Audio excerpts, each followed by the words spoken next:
Eh bien, merci d'être au rendez-vous de cette rencontre qui va démarrer d'ici quelques secondes, si ce n'est quelques millisecondes. Présentons les auteurs, vous connaissez déjà, puisque certains ont eu déjà l'occasion de vous rencontrer. Nous avons Enzo Le Sourd, regardez, c'est bien fait, Le Soulèvement du Pacifique, qui nous dit bonjour, bien sûr. Les Têtes Hautes avec Martin Thibault et Kevin Thiévon, La Bouche dans le sable. Et cette thématique qui est un peu au-dessus de tout, cette question du rapport de force. Alors, une question qui s'impose, nous parlons de rapport de force, nous parlons de fiction. On va commencer, il faut bien commencer par quelqu'un, par vous, Enzo. Vous le connaissez bien, ce monde de la politique. Vous l'avez pratiqué même au niveau municipal. On ne va pas raconter ce passé municipal, mais quand même, vous avez même passé quelque temps en Nouvelle-Calédonie. Et à quel moment on se dit, j'aimerais bien quand même passer par le chemin de la fiction, parce que vous avez d'autres moyens d'expression, la philosophie politique, la source politique. Il y a même des vidéos pour les plus intéressés sur YouTube, hein, où vous expliquez certaines définitions savantes. Néanmoins, vous avez choisi la fiction, même si parfois on a l'impression que c'est plus la fiction. Mais pourquoi alors avoir choisi ce chemin-là, romanesque ? Eh bien, bonjour à toutes et à tous. Merci pour cette question. Moi, au départ, et la façon dont je travaille et là où je me place, j'ai été donc conseiller spécial pendant une décennie.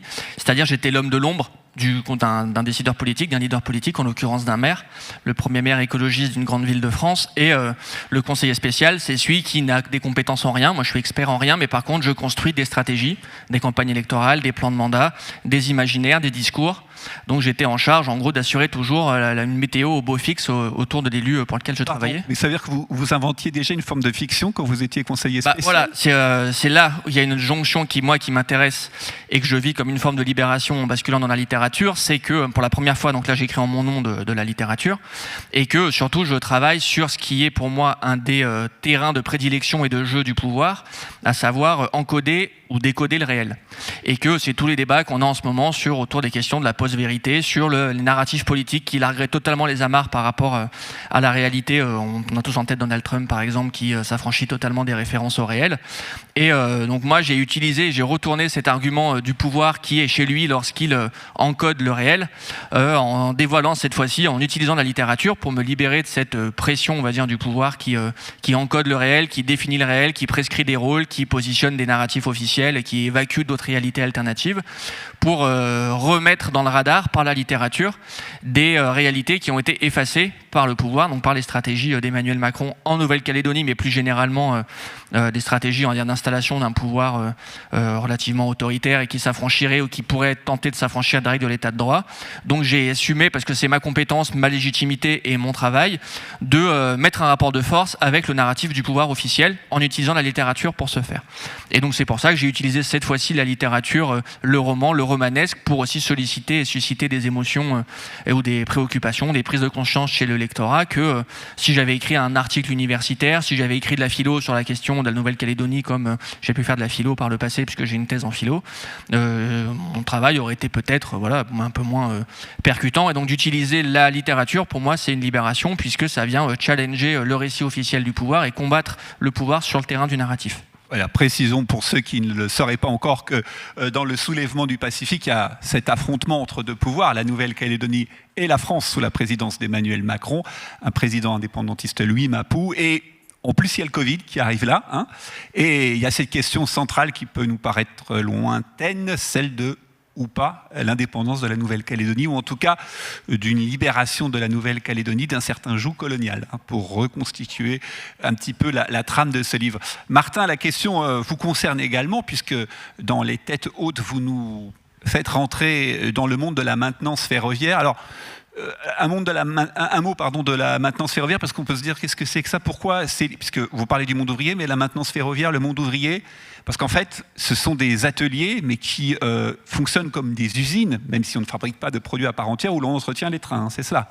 Exactement, ouais, c'est ça. Donc en fait, moi j'ai un parcours issu plutôt des sciences sociales, je suis enseignant et chercheur en sociologie, et donc j'ai beaucoup travaillé sur le monde ouvrier précédemment et sur l'engagement syndical. Donc en fait, un peu comme mon voisin, à un moment s'est posé la question de communiquer les résultats autrement, de voir comment on pouvait faire communiquer et transmettre les sciences sociales différemment, à un autre type de public et par un autre moyen. Donc ce livre, c'est un peu une espèce de possibilité, en tout cas en acte, via la forme romanesque, de pouvoir partager des résultats des sciences sociales, donner à voir le cadre usinier, l'organisation du travail, les méthodes managériales, les rapports avec la hiérarchie, tout ce qui scande les rythmes au quotidien en termes de rapport au corps, au temps, d'organisation du travail, et en même temps de mêler ça avec des questions militantes, puisque le personnage principal qui raconte l'histoire est un militant syndical entre deux âges. Et donc pour moi, ce qui était très important, c'était d'avoir un arc narratif qui permette de sortir d'une forme de para-essai pour pas faire de la simili-sociologie à travers un type de roman. Et donc le livre est construit autour d'une victoire collective au loto. Voilà, je gâche rien, il gagne très vite au loto. Voilà, je vous gâcherai pas l'histoire si je vous le dis maintenant. Et en fait, ça va les perturber. Ils vont être pris par différents types d'enjeux qui posent des questions sur la fidélité à soi et aux autres, sur le rapport à l'engagement et sur le quotidien ouvrier qui rythme l'entièreté du livre. Avec une particularité, vous parlez de votre narrateur, qui est forcément difficile à évoquer quand on écrit un essai, c'est que votre personnage, c'est pas un ouvrier traditionnel, il a quand même fait de la fac avant de devenir ouvrier. C'est-à-dire qu'il a fait des études, comme on dit, ce qui n'empêche pas, il a fait des études qui n'étaient peut-être pas rentables, pardon d'être provocant, d'aller directement à l'usine. Il y a aussi cette particularité d'être pas dans le canon de l'ouvrier habituel et de se retrouver en proie avec une réalité qui va forcément le pousser à vouloir être militant, parce que tout n'est pas juste, il y a une hiérarchie, il y a un cadre. Oui, alors après, il faut quand même avoir en tête qu'aujourd'hui, avec un bac sur le marché du travail, si on ne valide pas ses études supérieures avec un bac plus 2 ou un bac plus 3, on se retrouve très souvent dans des métiers d'exécution. La seule exception, c'est pour les cadres supérieurs ou les enfants de direction d'entreprise qui, même quand ils n'ont aucun diplôme, ne sont jamais dans des métiers d'exécution. Ça, c'est une vraie exception statistique parce qu'on est placé par son père ou ses parents dans d'autres types d'emplois. Donc, ça arrive quand même très régulièrement qu'on puisse s'inscrire une année ou deux, qu'on soit confronté à d'autres formes de jeunesse, à d'autres types de personnes dans ses études, mais qu'en même temps, une fois qu'on n'a pas validé ou qu'on n'est pas réussi à avoir un diplôme de l'enseignement supérieur, on se retrouve à devoir se vendre sur le marché du travail. Et pour ce type de jeunesse, le type de principal d'emploi qui est proposé, c'est un type de salariat d'exécution. Donc là, ici, c'est la maintenance dans le ferroviaire. Voilà, ça pourrait être travailler dans la logistique ou dans l'agroalimentaire ou dans l'hôtellerie-restauration. C'est des réalités qui peuvent parfois, comme disent les bons journalistes, nous échapper. Voilà, le débat est terminé. Vous, Kevin, vous nous parlez aussi de rapports de force, mais on l'a vu dans le cas de Enzo et Martin, ce sont des rapports de force un peu macro, puisqu'on est dans le monde de la politique, on est dans le monde de l'usine. Vous, il y a un cadre particulier, il y a le sud de la France, il y a la trajectoire de Marwan qui vient d'Irak et qui va rencontrer une jeune fille pleine d'énergie, Zelda, qui est évidemment, qui bénéficie d'une grand-mère extraordinaire, voilà, il va y avoir une rencontre entre les deux personnages, et néanmoins, cette rencontre entre Marwan, qui a fui l'Irak pour des raisons qu'on évoquera peut-être, et Zelda, eh bien, va entraîner un certain rapport de force. Or, il se trouve que vous êtes parti en Irak, vous travaillez sur les questions de défense, vous êtes parti en Irak. Donc ça veut dire que quand on part on a déjà parlé d'Irak dans la précédente table ronde, mais quand on arrive dans ce pays dont on connaît si peu en fait, il y a une invitation à la fiction, on a envie d'écrire dessus, parce qu'on se dit que c'est proche en heure d'avion, mais il y a une part d'exotisme et de complètement d'inconnu pour nous qui sommes ici, mis à part les images qu'on peut avoir via les médias. Mais c'est justement ça, il y a toute une mythographie autour de ce pays en particulier, et même autour de cette ville, Bagdad, qui résonne assez fort, qui résonne comme presque comme une forme de mythe quand on dit ici c'est Bagdad, donc signifie qu'ici c'est le chaos. Et tout ceci a, me concernant, en effet bercé peut-être de manière indirecte une partie de mon enfance à travers déjà la guerre de 2003, j'avais 10 ans, qui a été télévisée, qui a été très largement commentée en France, qui a presque touché de près l'ADN française à bien des égards, et puis à travers les films aussi, les films américains. Vous citez d'ailleurs, on parle des rois du désert hein, dans le film, et votre héroïne, co-héroïne Zelda, donc qui a une enfance relativement heureuse, qui va voir sa grand-mère qui habite dans le sud de la France, eh bien à un moment, dans cette période comme ça, et c'est la période où on trouve des films autour du sujet, ça forge aussi un imaginaire. En plus, on a Georges Clooney dans Le Roi du désert, donc c'est encore en plus. Ça donne une espèce d'imaginaire assez positif, assez propre.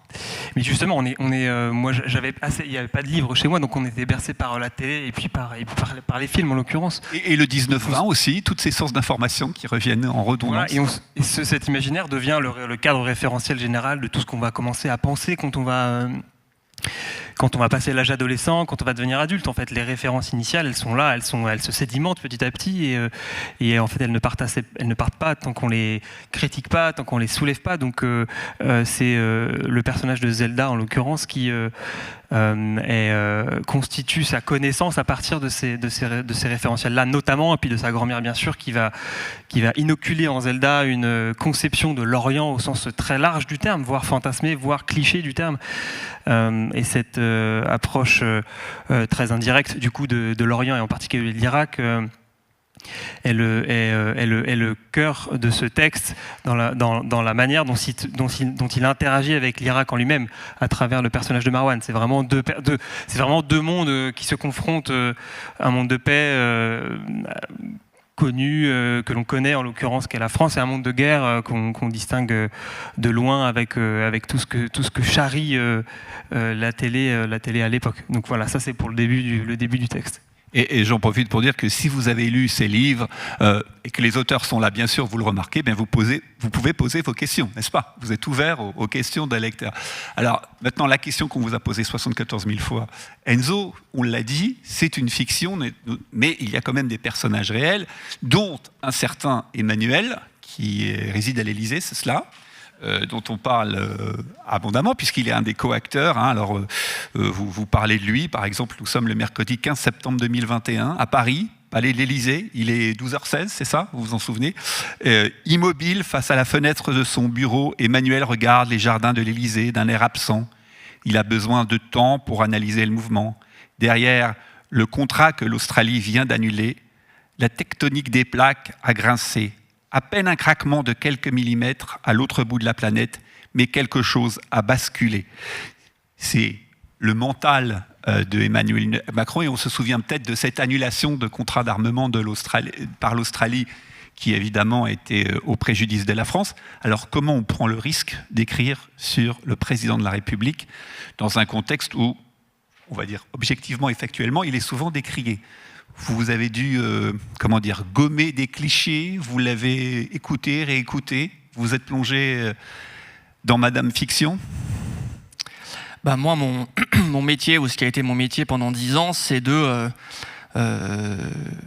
comprendre les psychologies des leaders. Parce que j'en ai accompagné plusieurs.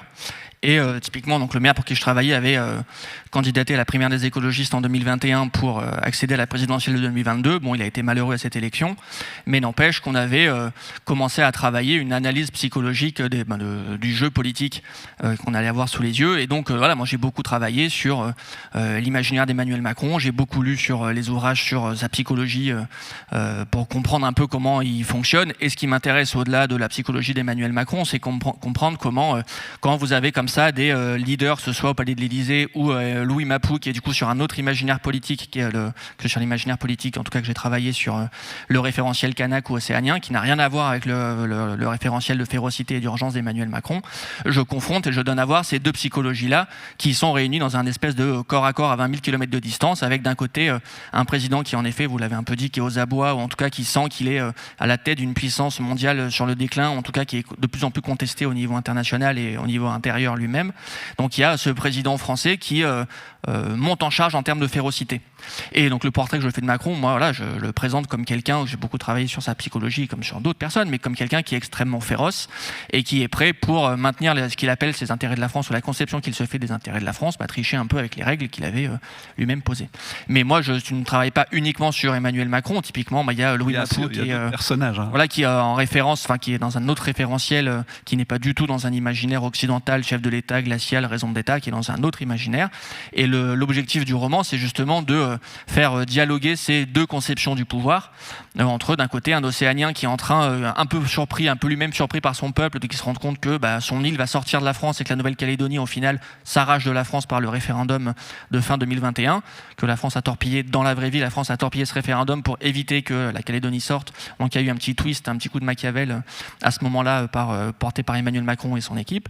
Et en face de là, donc je fais bifurquer l'histoire dans le récit et je fais gagner les Kanaks.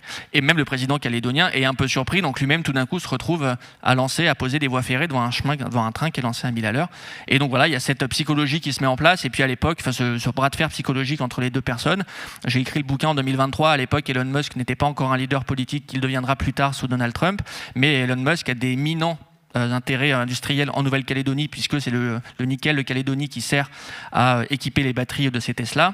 Donc aussi, Elon Musk se préoccupe de ce qui se passe en Nouvelle-Calédonie, va tenter de mettre Emmanuel Macron sous pression quand il va se rendre compte que l'île va sortir. Il y a des pouvoirs comme Rothschild aussi qui ont des intérêts liés en Nouvelle-Calédonie. Enfin, c'est une espèce de pelote. Quand on tire cette pelote-là, ça vient questionner une intimité du pouvoir en France, et à tel point que le haut-commissaire, donc le super-préfet qui était en charge de torpiller ce référendum qui aurait pu aboutir à l'indépendance, dans la foulée de ce torpillage du référendum en Nouvelle-Calédonie, a été nommé directeur de cabinet d'Emmanuel Macron. Donc on voit qu'il y a une intimité comme ça à 20 000 km de distance entre ce laboratoire un peu de pratique politique dans les Outre-mer et en Nouvelle-Calédonie par exemple, et la réalité du pouvoir qui se met en place à Paris, quelque chose qui est extrêmement féroce et autoritaire, et que voilà, je questionne notamment dans le tome 2 qui va arriver sur une fois que les Kanaks ont gagné, il ne suffit pas de gagner les élections pour avoir une autre architecture du pouvoir, un autre imaginaire du pouvoir, encore faut-il se mettre soi-même en tension avec ce pouvoir à la républicaine, enfin façon républicain français, pour faire émerger un nouveau récit, un nouvel imaginaire du pouvoir, et ce sera l'enjeu du tome 2. Voilà. Il y aura donc un tome 2, puisqu'il y a un suspense, il y a un côté thriller qu'il faut bien mentionner, vous avez bien raison de le dire.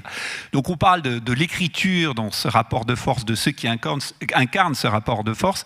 Vous, Martin, aussi, on trouve aussi cet état d'esprit, et notamment quand vous dépeignez la figure du chef, le chef, celui qui dirige. Par exemple, vous faites un portrait d'un certain Christian, rachot de 60 ans, contremaître de son état, qu'il est devenu à force de dénoncer ses collègues, qui gueulent toujours plus fort pour montrer qu'il dirige, alors qu'il ne connaît rien au travail. Il est exemplaire de cette nouvelle exemplarité, soit une balance et tu auras des promotions. Dans ce cas, inutile de suivre des cours du soir ou d'être un bon professionnel.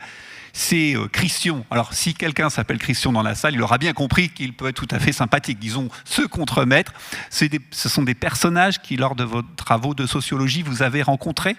C'est ce que vous vouliez exprimer, parce que quand on dit rapport de force, on n'imagine pas qu'il soit aussi, caricatural. C'est-à-dire de retrouver un contremaître comme on les imagine presque au temps de Charlie Chaplin et des temps modernes. Alors, il se trouve que pour le coup, lui, il existe vraiment, ce Christian. Et je pense pas Sacré Christian. Voilà, et, vous avez changé le prénom. Voilà, ouais, exactement. Et donc, en fait, lui, il existe véritablement. Donc après, c'est tous les allers-retours qu'on peut faire entre le travail sociologique, les personnages qu'on a rencontrés. Il y a beaucoup de personnages de ce livre qui sont construits à partir de profils, de gens rencontrés, de gens avec lesquels j'ai passé pas mal de temps. Parfois, il y a des profils qui sont mélangés, quoi. On reconstruit des personnages à partir des trajectoires des uns et des autres. Bon, ce Christian, il existe véritablement. C'est aussi une des transformations radicales du fonctionnement de l'entreprise aujourd'hui, du monde de l'entreprise, que les promotions internes, la possibilité de passer les échelons, de faire des cours du soir qui permettaient aux gens d'être dans l'encadrement, mais d'avoir une certaine prise avec la réalité, sont de plus en plus taris par des recrutements qui se passent sur d'autres critères. Alors c'est le cas dans la plupart des grands groupes publics qui historiquement étaient construits autour de cette promotion et qui permettaient des trajectoires ascensionnelles en entreprise importantes. Du coup, ça produit beaucoup d'effets en fait sur le travail, et ça produit beaucoup d'effets sur les espérances de mobilité dans l'entreprise. Aujourd'hui, on a peu de chances d'être promu, et en tout cas très peu de chances d'être promu si on ne respecte pas certaines règles. Et peut-être des règles qui ne sont pas liées au savoir-faire finalement. Exactement, et c'est là-dessus que je voulais finir. Oui, en fait, on se retrouve dans un mode de fonctionnement où le savoir-être devient particulièrement déterminant des trajectoires au détriment des savoir-faire. Et donc, dans beaucoup d'entreprises, on se retrouve à avoir des types d'encadrement qui sont très très incompétents d'un point de vue professionnel. Bon, alors c'est très vrai, on pourrait dire ça également de l'hôpital public par exemple, ou de l'éducation nationale.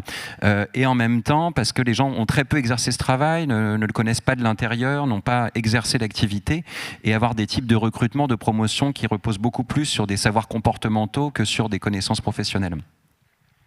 On parle donc de ces figures d'autorité qui sont évoquées ici dans le monde du travail.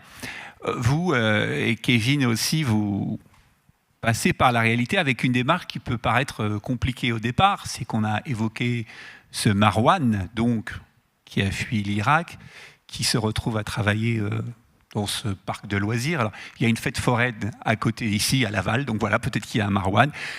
Et précisons une chose importante, effectivement, Martin cite la ville de Laval dans son livre. Voilà, c'était pour vérifier qu'on l'a bien lu. Voilà, la ville de Laval est citée, vous le verrez à quel moment. On ne dit pas quand, mais c'est ainsi. Je m'en rappelais même pas, en fait. On me l'a dit en arrivant ici. Voyez, tout le monde me l'a dit, voilà. Vous voyez, ça prouve que les participants au festival lisent les livres.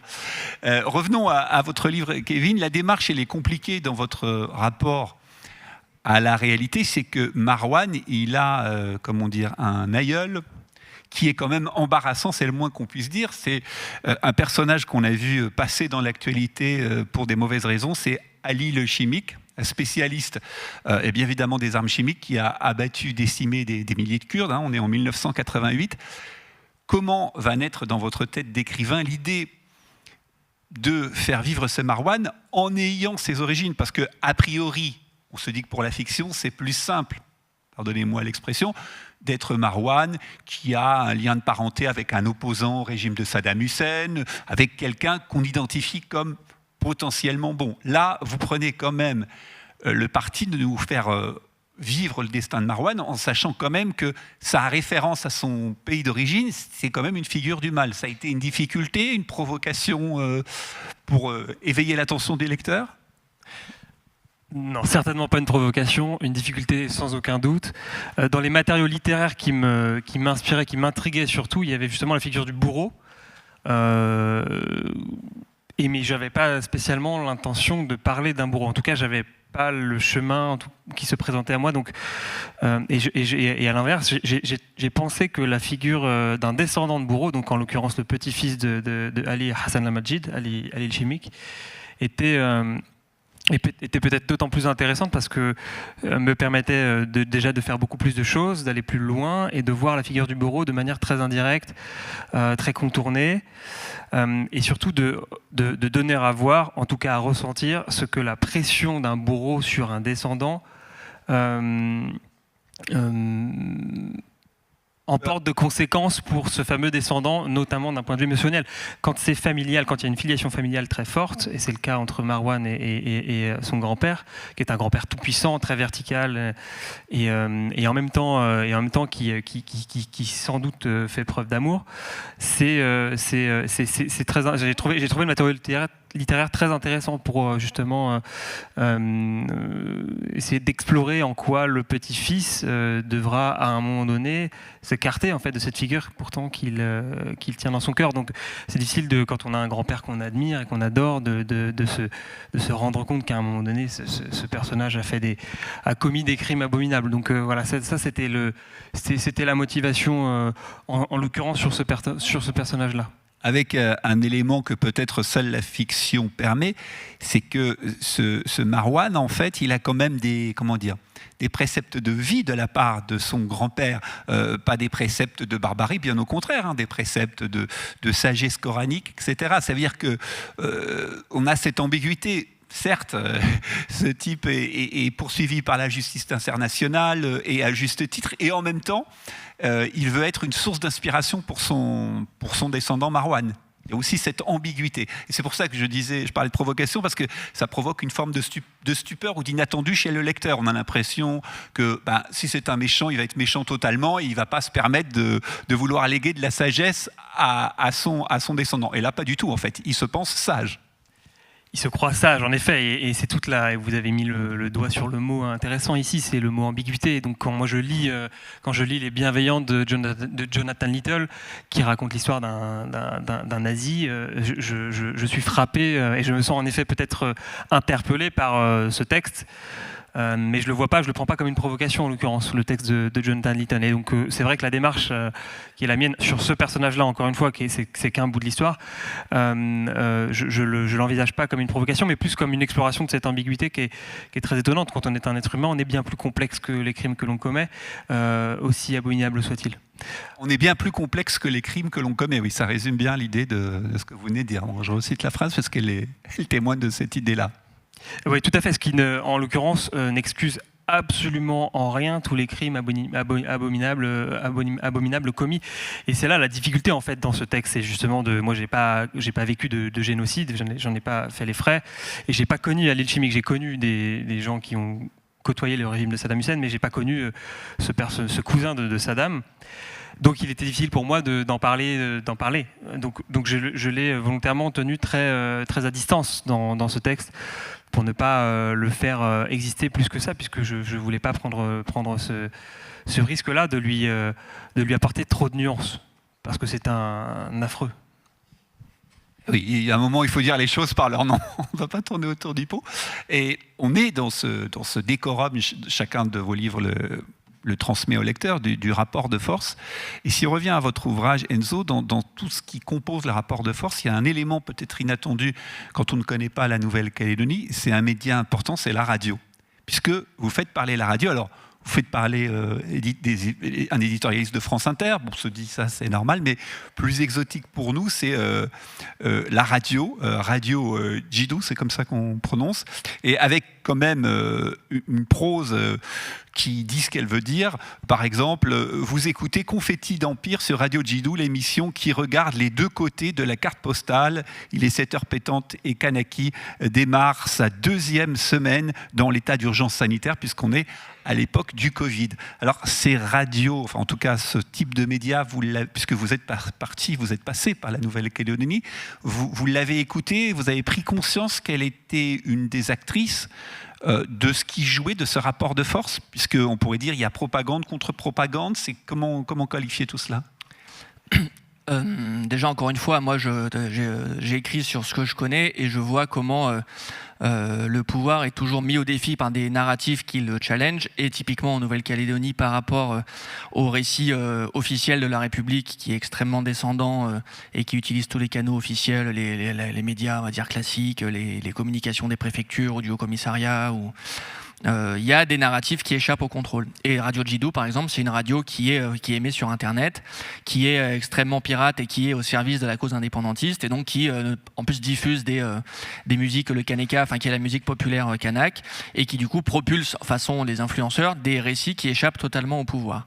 Et à tel point que pendant ce qu'on a appelé les événements, encore une fois, un concept qui nous vient de la guerre d'Algérie quand même, mais les événements de mai 2024, où par, encore une fois, le coup de férocité et qui n'en finit plus de la France sur le territoire calédonien, l'île s'embrase en mai 2024. La résistance et les messages de circulation s'organisent via les réseaux sociaux et via TikTok.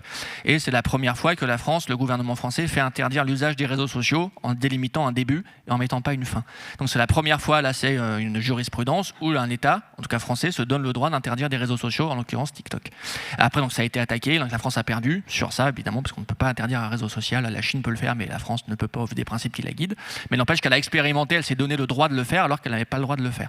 C'est pour vous donner, voilà, ce rapport de force, cette asymétrie de puissance et de narratif entre d'un côté un État qui serre les dents et qui mord plutôt, et de l'autre des narratifs éparpillés, mosaïques, pas centralisés, qui viennent diffuser des paroles, et pour le meilleur et pour le pire, puisque la complexité que j'amène dans mon récit n'est pas de prendre fait et cause pour les Océaniens qui seraient les gentils Indiens face aux méchants cow-boys qui seraient les Français, mais de donner à voir qu'il y a une structure de narratif qui d'un côté verrouille et de l'autre déverrouille. Et donc c'est sur ce champ-là que je travaille, et notamment quand je dis que évidemment j'ai une sympathie pour ceux qui n'ont pas triché et qui sont les perdants, qui sont en général pour l'instant les Océaniens et les Kanaks. Mais dans le tome 2 qui va arriver, je vais aussi les challenger sur si vous gagnez, qu'est-ce que ça veut dire gagner vraiment, et comment vous ne vous faites pas vous avoir par le pouvoir aussi, comment vous bifurquez de cette architecture du pouvoir. Par d'autres puissances mondiales, puisqu'il y a d'autres puissances mondiales qui sont intéressées par ça. Oui, mais tous les États souverains, après, c'est ce qu'on dit toujours aux États qui émergent, mais vous allez vous faire avoir par les voisins, les États qui émergent, ils contractualisent comme tous les États. Donc là, je suis en train de comparer typiquement tous les modèles de prise d'indépendance pour donner à voir que les États qui émergent, en fait, contractualisent à égalité avec d'autres États. C'est typiquement le modèle de Djibouti, quand Djibouti a acquis son indépendance dans les années 70. La première décision de Djibouti et de la France a été de contractualiser des partenariats extrêmement stratégiques entre la France et Djibouti, ce qui fait que Djibouti est indépendant, mais a des partenariats stratégiques, économiques, militaires, universitaires, médicaux avec la France. Donc c'est des choses qui se font tout à fait à égalité, et on peut imaginer que si demain la Calédonie sort de la France, contrairement à ce que l'Élysée essaye de raconter que ce serait le chaos sur l'île, au vu des enjeux géopolitiques et géostratégiques de la France sur ce territoire et sur la case qu'elle occupe sur l'échiquier de l'océan Pacifique, il y aura évidemment des accords bilatéraux entre l'État calédonien et l'État français, malgré les menaces ambiantes qui sont là. Donc moi, ce que je travaille, c'est d'un côté ce narratif qui échappe et ce narratif qui essaye de verrouiller. C'est un peu la tension que j'amène dans ce livre. C'est des histoires de récits. On voit en tout cas qu'il n'y a pas d'utopie de l'indépendance en disant ben voilà, une fois que c'est réglé, ça y est, on est indépendant, la vie est belle. Et ce qui nourrit un rapport de force aussi, c'est peut-être ou pas l'abandon des utopies. Je dis ça parce que dans votre livre, Martin, il y a quand même ce passage, vous l'avez dit, cette victoire du loto que vous décrivez très bien. Et votre héros dit très bien, votre narrateur, le loto a au moins un avantage, celui de transcender tous les clivages habituels. Il y a des jeunes, des vieux, des camarades du syndicat et quelques jaunes qui n'ont jamais fait grève, des mecs de cité et des riches endettés de zones pavillonnaires. Chez les jeunes, il y a par exemple Ahmed, nouveau embauché de l'an dernier, etc., etc. Alors, est-ce à dire que ce que vous avez constaté et que vous retranscrivez dans votre livre, c'est que finalement, pardon d'être direct, le grand soir n'existe plus et c'est des petites victoires comme ça qui vont redonner espoir à des gens qui travaillent, qui sont dans des conditions quand même compliquées, qui ont un pouvoir d'achat qui est ce qu'il est. Parce qu'on peut se poser la question finalement, ce loto arrive presque, il est presque messianique. On a l'impression que, heureusement qu'il est là, mais il n'y a pas d'espoir d'arriver à avoir tout d'un coup plus d'argent par une forme de mérite professionnel. Est-ce que c'est une petite mort du grand soir en quelque sorte ? Je ne sais pas si c'est une petite mort du grand soir. Ce qui est sûr, c'est que le personnage principal, qui est militant syndical, on le disait tout à l'heure, est très travaillé par cette question, quoi, que finalement de se retrouver à gagner, que le gain du loto ne soit pas le gain espéré. Lui, il croit beaucoup à la lutte collective. Il essaye de tisser des collectifs au travail, d'encourager ses collègues à faire grève, de se mobiliser sur un certain nombre de luttes.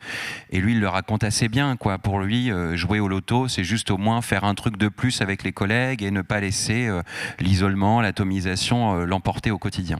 Donc finalement, ce gain, il va révéler des tensions et surtout des tensions pour lui assez fortes entre ce à quoi il croit et les possibilités de tirer son épingle du jeu individuellement ou construire des cadres collectifs qui permettent de réfléchir à d'autres formes de manière de travailler, d'autres formes de sortie de la situation à l'usine. Donc en fait, pour moi, le loto, je raconte souvent ça, mais j'avais appris cette histoire de loto en fait collectif, qui est une histoire vraie au départ. Donc ils étaient plus nombreux et puis ils gagnent pas tout à fait la même somme. Et ça m'avait effectivement tout à fait marqué, pour reprendre le début de votre question, parce que ceux qui jouaient en fait se retrouvaient à être des gens extrêmement éloignés les uns des autres. Donc je me disais tiens, c'est marrant, on fait de la sociologie pour mettre en lumière des sous-groupes, de montrer que il y a des ouvriers qualifiés, des ouvriers non qualifiés, il y a des gens qui font grève, il y a des gens qui sont pas du tout grévistes, des gens proches du syndicat, des autres non, certains qui sont propriétaires de leur logement, d'autres qui vivent en habitat social. Et d'un coup, je me retrouvais, quand on m'a appris cette histoire, alors que j'avais travaillé 10 ans sur cet atelier, de me dire, en fait, ceux qui gagnent ont assez peu de choses en commun. Et je trouvais que c'était un très bon départ de roman, de se dire, tiens, c'est marrant, on fait de la sociologie pour constater des sous-groupes. Et en fait, le loto met tout ça par terre. Et que finalement, à partir du loto, on redistribue beaucoup des cartes et beaucoup des liens entre eux. Et il y a aussi cet aspect-là, c'est que certains qui ne partagent pas grand-chose se retrouvent quand même très liés par cette histoire du loto en commun, alors que c'est vraiment pas grand-chose d'avoir coché les mêmes cases sur une petite feuille en papier, et que finalement ça joue beaucoup dans les relations qu'ils vont entretenir entre eux, y compris avec certains avec qui a priori ils pouvaient pas trop se piffrer au départ. Et vous qui nous suivez en ce moment, comme nous, si nous gagnions au loto, en fait, on aura un nouveau point commun, parce que c'est très prégnant dans votre roman, c'est qu'est-ce que tu vas faire avec cet argent ? C'est la question de l'utopie concrète. On ne réalise pas forcément d'ailleurs que l'argent qu'on a gagné n'est pas immense non plus, mais il y a chacun qui commence à recultiver ses rêves. C'est-à-dire que c'est une ouverture vers le champ des possibles. Oui, et puis ce que montre le roman, c'est que c'est aussi un piège et qui traverse beaucoup des personnages, quoi. Certains ont des représentations très pragmatiques de ce qu'ils vont pouvoir en faire, et d'autres, notamment le personnage principal, essaye de retarder le moment où on va être vraiment confronté à cet argent. D'ailleurs, il met beaucoup de temps à mettre son chèque à la banque parce qu'il ne sait pas trop quoi en faire. Oui. Et il est assez désarçonné par cet argent qui arrive, qui n'était pas tout à fait ce qu'il attendait. Dans ces univers de rapports de force, il y a donc des choses inattendues, il y a des accidents, des bonnes surprises de la vie. Vous et Kevin, dans votre livre, ce qui est aussi intéressant sur le personnage de Marwan, c'est qu'on l'a dit, il a fui l'Irak. Il se retrouve réfugié, entre guillemets, sur la côte d'Azur. On est au Cap d'Antibes. Mais alors, c'est un personnage encore une fois compliqué parce qu'on pourrait s'attendre à ce qu'il vive dans un appartement, dans un endroit pas très agréable. En fait, il se retrouve, vous l'écrivez, il se retrouve installé dans une villa Belle Époque du Cap d'Antibes, immense et blanche, ancienne propriété du régime. Des rares détails rappellent à Marouane un temps révolu, l'odeur de café qui jamais ne quitte le salon, un long tapis de Damas, etc., etc. Et en fait, le vrai deuil de Marouane, c'est qu'il ne peut pas retrouver ce qu'il a perdu, c'est-à-dire c'est cet Irak. C'est ça aussi une des sources d'inspiration de votre roman. Ok, il est bien logé, il arrive matériellement à s'en sortir, mais il y a une part de perte qu'il ne pourra jamais soigner. Carrément, non, mais l'arrachement il est total parce que cette belle maison, c'est une maison du Cap d'Antibes en fait, tout simplement, qui n'a rien à voir avec l'Irak. Donc les quelques seigneurs d'Irak sous Saddam Hussein en 2003 fuient le pays comme ils peuvent. Évidemment, un bon nombre d'entre eux avaient justement des maisons, des villas un peu partout dans la région Moyen-Orient, mais aussi en Europe et en l'occurrence sur la Côte d'Azur. Donc, quand Marouane arrive avec ses parents, arrachés à son pays. Malgré lui, il a une douzaine d'années et évidemment, comme tout le monde, en fait, on essaie de trouver des repères, des choses qui nous touchent, des choses qui nous font un peu rappeler ce qui nous a constitué dans l'enfance la plus primaire. Et en fait, il retrouve pas ça. Donc, il arrive évidemment sur la Côte d'Azur, mais en fait complètement seul, même s'il y a quelques petits repères factices. Il est seul, il se sent seul. Et vous, quand vous êtes revenu d'Irak, est-ce qu'il y a des images qui vous ont marqué jusqu'à maintenant, qui ne sont pas forcément dans le livre, mais qui sont des choses qui vous collent à la mémoire, qui vous travaillent, qui vous questionnent encore aujourd'hui, sur lesquelles vous écrirez peut-être un jour? Je pense que j'ai passé 1 an et demi. En gros, j'ai d'abord quelques mois et ensuite une année entière à Bagdad. Et donc, je pense que c'est plus au-delà de tous les aspects sentimentaux que j'ai pu nouer là-bas, c'est plutôt les sensations, et bien sûr qui sont différentes de celles que l'on côtoie en France, sur l'odeur, sur le bruit, sur la poussière, sur l'air lourd. Tout ça, c'est des choses que l'on ne constate pas autour de soi quand on y vit et quand on y est jeté, mais dont on prend conscience dès que l'on quitte cet environnement-là. Donc ça, c'est des sensations en fait très primaires que l'arraché, que l'exilé à son pays ressent vraiment dans la gueule directement quand il arrive en France. Ouais.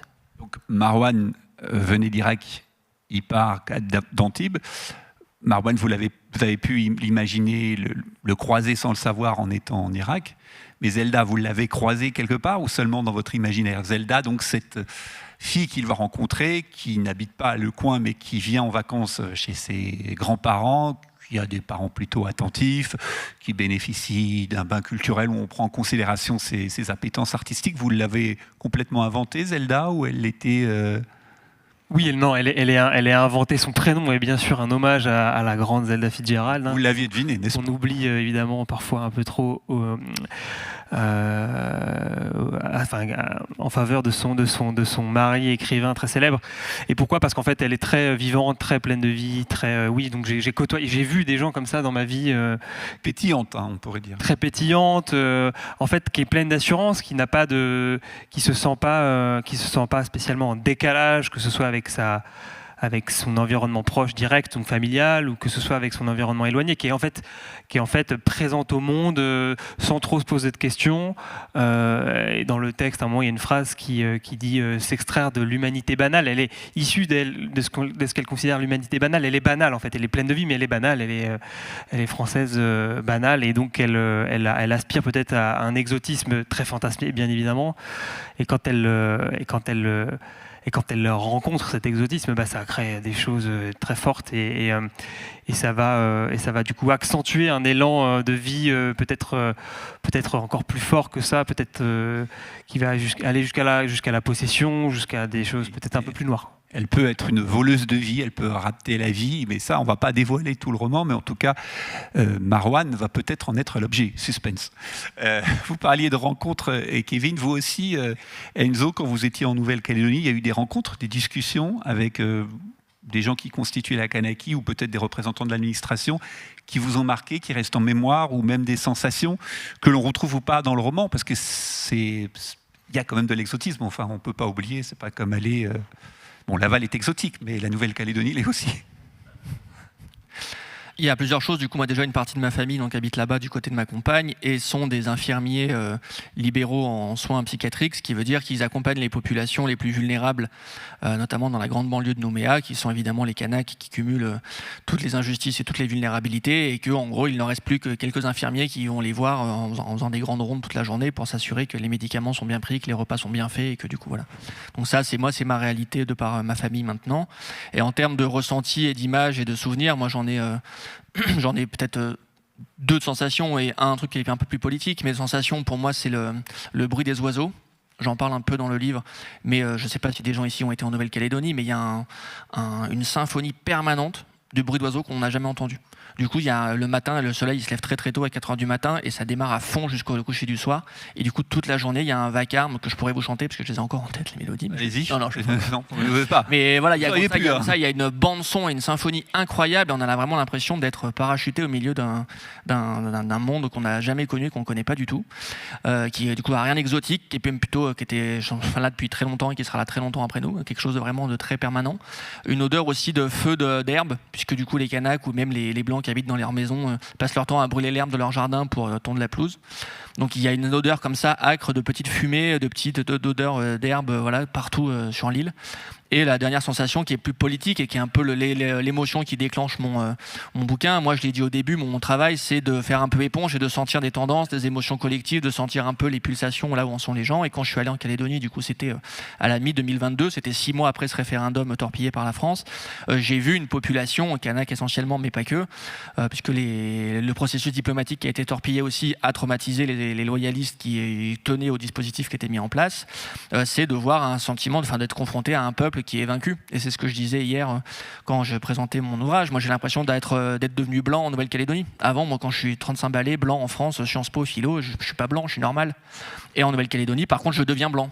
Là, on me renvoie à terme, en fait, je suis la France, je suis le blanc. Et du coup, c'est extrêmement désagréable parce que c'est des perdants qui renvoient cette image-là. C'est des perdants que la France a écrasés qui renvoient cette image-là. Et donc, moi, j'ai en tête ce souvenir d'avoir été propulsé, donc en sortant de mon activité de marathon politique pendant 10 ans, d'avoir été propulsé. En plus, c'était une période particulière de la fin d'une grossesse avec ma compagne où le temps est du coup très bizarre dans ces fins de grossesse. Hein, c'est très particulier comme moment. Et d'être de face à des gens, des interlocuteurs qui étaient défaits, qui étaient hagards, qui étaient groggy, qui avaient encore la trace des doigts que la claque que la France venait de leur donner. Donc c'était 6 mois après cette défaite du référendum, ou ce torpillage du référendum. C'était 1 an et demi avant que les insurrections de mai 2024 arrivent. Donc voilà, c'est plutôt ces 3 sentiments. D'une part, cette odeur et ce son et cette musique des oiseaux, où on a l'impression qu'on est dans un territoire, en fait, on n'aura rien à foutre là. Il y a quelque chose qui nous dépasse totalement et on est intrus, en fait. C'est nous les exotiques, c'est pas ce qui se passe là-bas. Et après, cette violence de cet peuple défait. Et nous, on n'a pas l'habitude en France, on a des moments de liesse, de joie, la Révolution, on nous raconte mai 81, tout ça, les grandes liesses collectives, 98. Par contre, des défaites collectives ou des moments d'effondrement collectif, il y en a peut-être eu un peu en 39, bon, c'est un peu oublié, peut-être des vieilles familles ont un peu ça en tête, mais des moments d'effondrement dans l'intimité des familles, la subjectivité politique s'effondre et le trajectoire politique s'effondre, c'est extrêmement fort comme sensation. Et donc c'est aussi pour ça que moi, quand j'ai été parachuté en avion, mais 24 heures pour y aller, donc c'est une forme de parachutage quand même, c'est traverser la planète. Le temps est long dans l'avion, 24 heures. C'est anormal, 24 heures c'est très long, mais c'est rien. On traverse la planète en 24 heures, il y a quelque chose qui est très bizarre. Je sais pas, toi, quand tu vas en Irak aussi, c'est à la fois très long et en même temps c'est comme si on prenait le métro pendant 24 heures, quoi. C'est très étrange. Et on se retrouve comme ça dans un territoire où il y a un niveau de violence et de déception et de tristesse et de colère qui est extrêmement fort. Et non seulement c'est d'autant plus fort que moi, qui ai mon logiciel, mon outil et mon atelier de constructeur de récits et de stratégie politique, je vois comment la France elle s'en est sortie, que c'est d'autant plus violent que ça ne s'est pas vu. L'effraction qu'elle a fait. C'est pour ça que vous avez écrit, c'est pour montrer l'invisible. Oui. C'est parce qu'il y a eu le casse du siècle. Le casse du siècle, c'est celui qu'on voit même pas, qui fait pas de vagues. On n'en a pas parlé en France. Il se passe pas au Louvre, là. Il se passe sur le plan politique. Et du coup, il fait beaucoup moins parler que ce qui s'est passé au Louvre. Et pourtant, ça a mis un territoire et même une zone régionale dans un embarras terrible. Et voilà, par contre, il y a ce sentiment de défraction et de coup de politique de Machiavel parfait qu'ont fait l'État français à cette occasion.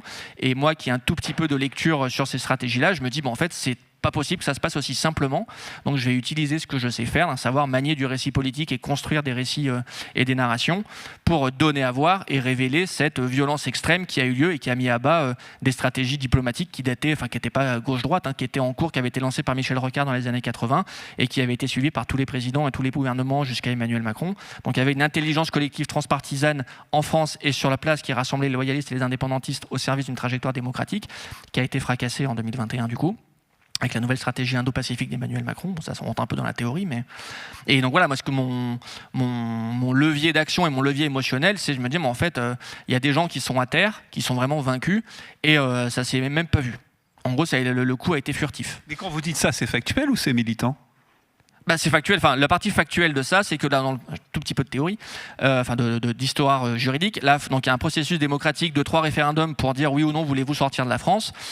C'est donc 3 référendums répartis dans le temps. Et s'il y a un oui au référendum, la Calédonie sort. Le premier oui, le non à l'indépendance arrive très en tête. Le deuxième référendum, il y a 10 000 voix d'écart, ce qui est rien. Le oui s'envole, le non s'enfonce. Si on a le même prolongement des courbes au 3e référendum, la Calédonie sort. Et donc ça se joue à 10 000 voix, ce qui est rien, ce qui est rien du tout. Et donc les traités prévoyaient que la France était garante du processus et ne se mêlait pas de la campagne, du référendum.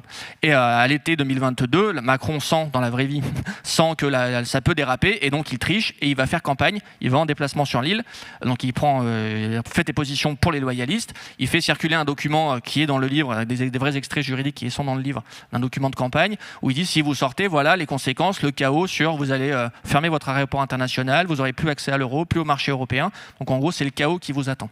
Et là il y a eu un coup de Machiavel qui est en totale tension par rapport à la parole et aux engagements qu'a pris la France.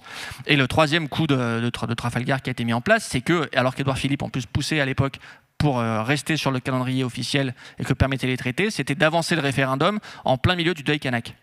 Parce que l'île a été frappée beaucoup plus tardivement que nous, parce que sa position géographique fait qu'elle était protégée du Covid.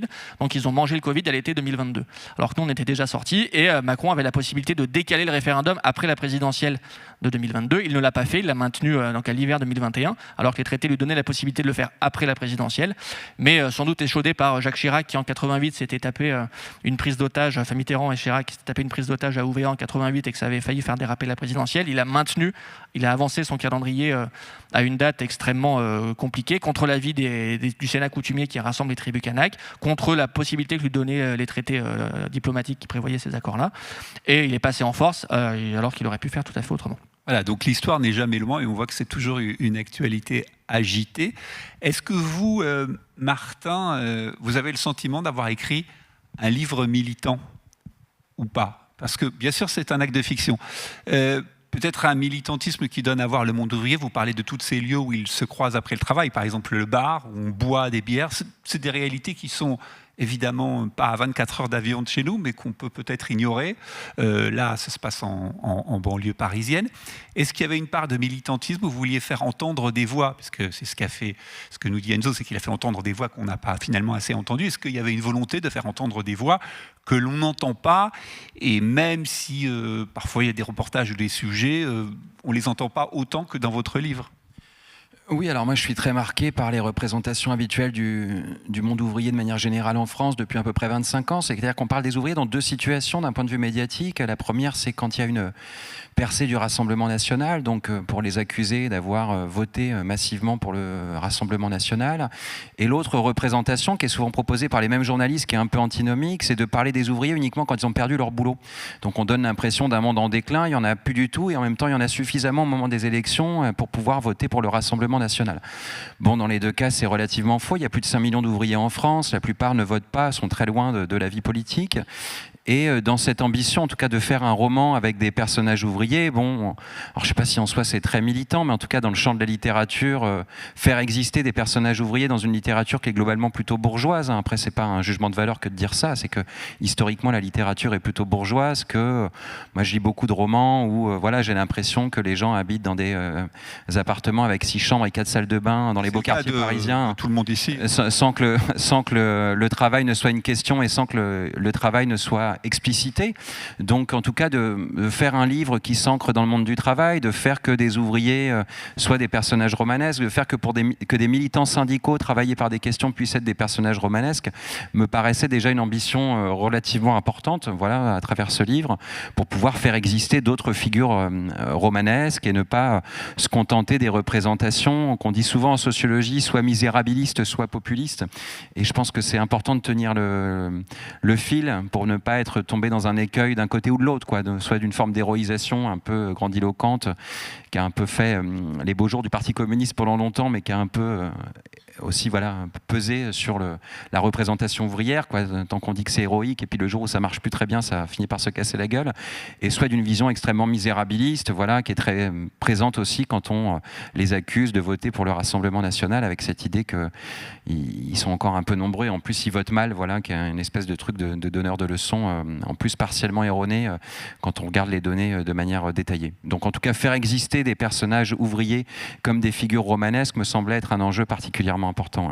On évoquait avec Martin, avec Enzo et Kevin, les sensations qu'on peut ressentir quand on voyage dans un pays. Est-ce que vous, Martin, en tant que sociologue qui avait travaillé sur le monde ouvrier, il y a des sensations, des bruits d'usine, des images qui vous ont marqué, alors qui sont peut-être traduites ou pas dans le roman, mais qui restent comme ça en mémoire?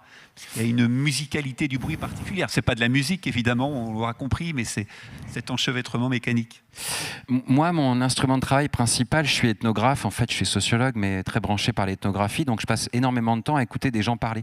Donc, en fait, je passe beaucoup de temps avec des militants syndicaux, des ouvriers, à leur demander de raconter leur travail, de raconter l'évolution de leur travail, de les revoir, de rediscuter avec eux 2 ans plus tard, 4 ans plus tard, 8 ans plus tard, 10 ans plus tard.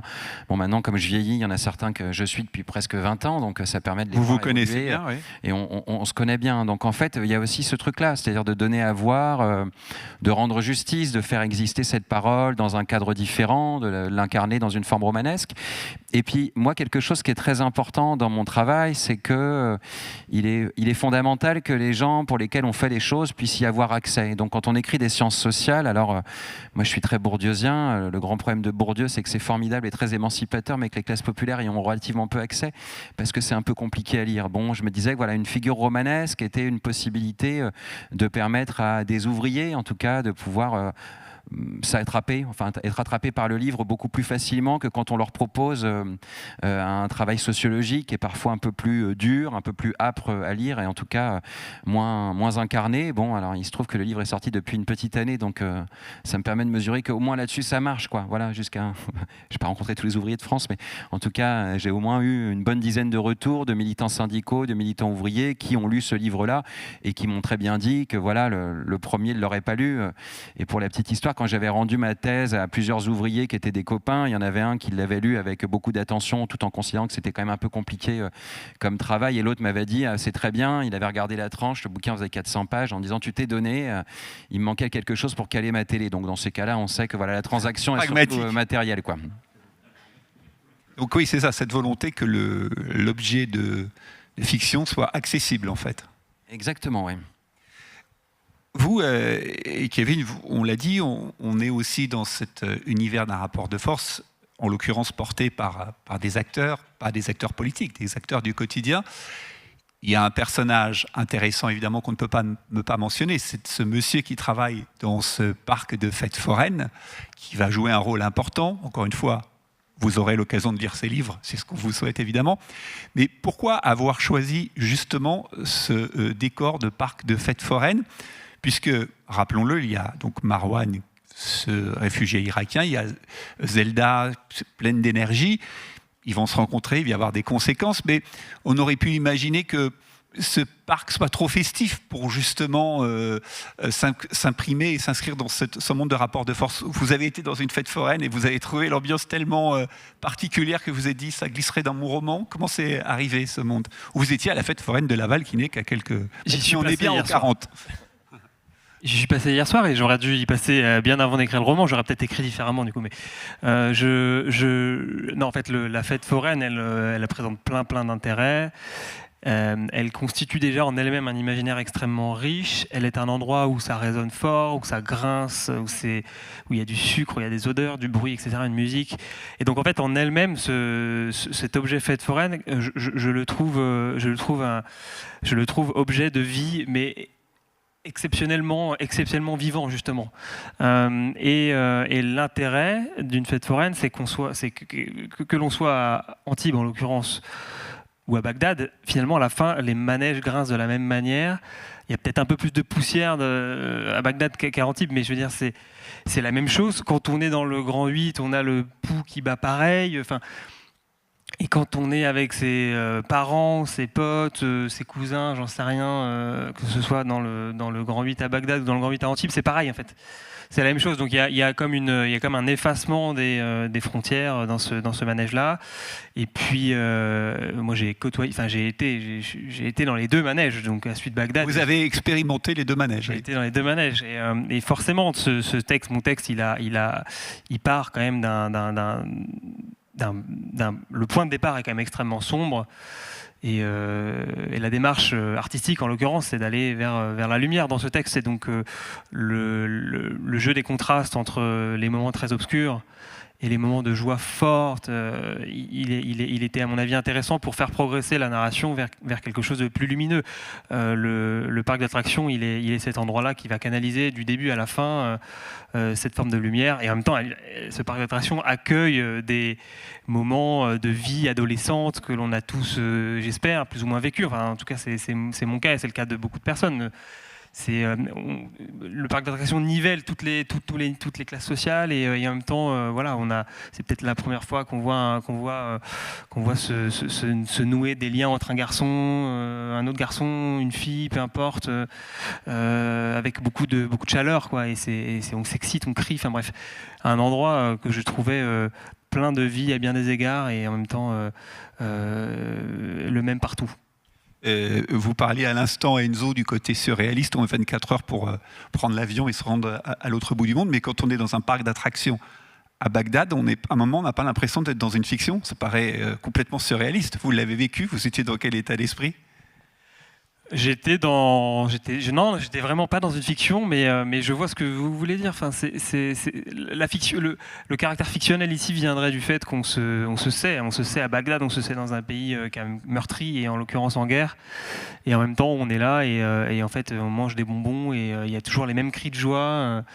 Que ce qu'on connaît dans notre pays d'origine. Donc en fait, il y a une espèce d'état dissocié de conscience dans l'instant où on se trouve dans le manège ou en tout cas dans le parc et on se dit mais en fait je suis pas du tout à Bagdad là.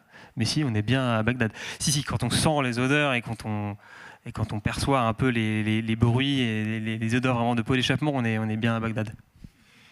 On va bientôt conclure et vous retrouverez les auteurs en dédicace dans quelques minutes. Enzo, vous travaillez en ce moment sur le tome 2 du livre.